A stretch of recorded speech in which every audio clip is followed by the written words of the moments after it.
Hi Pickleballers, Coach Dave here, and I'm thrilled to share some valuable tips to help you elevate your pickleball game along with 2 exciting free giveaways exclusively for Norwich Fitness Center members. Stick around because this video is packed with insights and opportunities you won't want to miss. Before we dive into the giveaways, let me introduce the 3 key skill development tips I'll be covering today. These tips are tailored specifically for the Norwich Fitness Center pickleball community based on my observations. This isn't an exhaustive list, just some things that I've noticed while watching other people play. Even if you're not an NFC member, you can still apply these strategies to improve your skills. Here's what we'll be addressing today. Number 1 is driving low balls, responding aggressive to aggressive dinks or shots, and being a pencil. Don't worry, I'll explain what that means later in the video. Now let's get to the fun part, the 2 free giveaways. The first giveaway is a free 1-hour coaching session with me, open to players of any skill level. Here's how to enter. First, be a Norwich Fitness Center member, either through the pickleball program or through the gym. And if you have friends who love a free lesson and who are not a member of the Norwich Fitness Center, encourage them to join the NFC right this moment. Number 2, subscribe to my YouTube channel and hit that notification bell. This ensures you're alerted whenever I post new skill development videos to help you improve.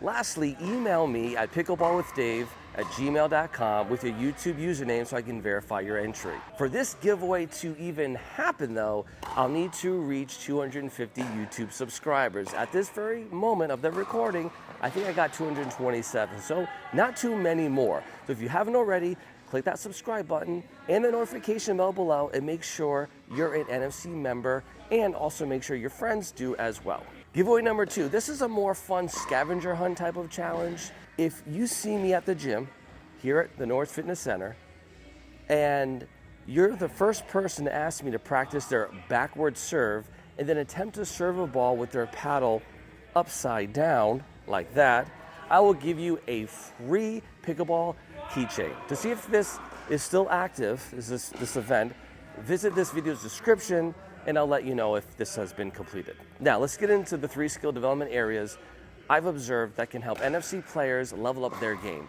These tips are designed to help us all grow and improve together.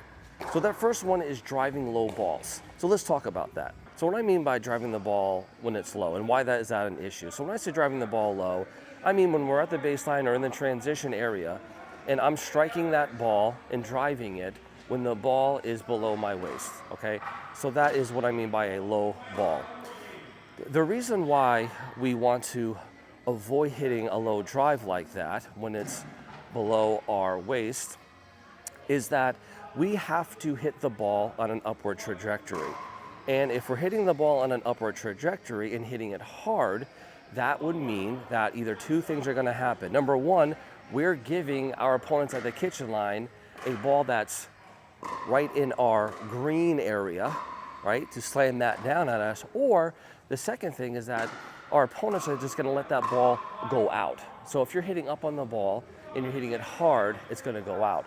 The third thing is that I'm seeing too is that you're trying to keep the ball low, so you're hitting it low and you're hitting it into the net. So it's such a small margin for error that I'm seeing more errors with this shot than anything when you're trying to be aggressive. So what do you do instead of driving a low ball? Well, what you should do is drop the ball, okay? So if the ball is coming at you at a low trajectory, give an unattackable ball back. Because if they're being aggressive towards us, if they're hitting a very difficult low shot that we can't be really aggressive with, we then have to live for another shot. So we just need to have to get that ball back in a safe in an unattackable way with the reset back in the kitchen. So that's how you want to handle those situations. Number 2 is trying to hit aggressively when aggressive balls are being hit towards us. So let's just say we're at the kitchen line here and our opponents are hitting a very, very aggressive shot towards us. We maybe gave them a higher shot or a dead dink and they're hitting the ball just above the net and hitting it hard at us. So if it's coming and hitting hard at us, it's coming at our feet, I don't want to dip down here and try to be aggressive with that shot because I'm at a disadvantage of where the ball is being contacted, which is I'm contacting that almost at my ankles. And in some situations, I have to kind of step back and hit that ball. I don't want to be aggressive with this, okay? So think in terms of this way. When you're dealing with dinks especially, do the opposite of what they're doing. So if they're giving you an aggressive dink, try to hit a soft, unattackable dink back. Or conversely, if they are giving you a dead dink or soft dink that's high, then you can be aggressive with your next dink. It's kind of like a push and pull thing, but we don't want to be aggressive with aggressive shots, only if they are a little bit higher above the net and we can handle them with a punch volley. Number 3 is standing like a pencil. So what do I mean by that? What I mean by being a pencil is that I'm straight up when I actually should be in an athletic position. The athletic position allows you to have a lower center of gravity, gives you more balance, and allows you to be more consistent with your shots. So instead of walking around when the point's going on like this, I want to get down where I'm bending my knees with my feet shoulder width apart, my paddle is out, and this is my firm, stable base that I can move left or I can move right with, or back or forward. That is the optimal position that you want to be in when you're striking the ball. Now I have a bonus tip for you.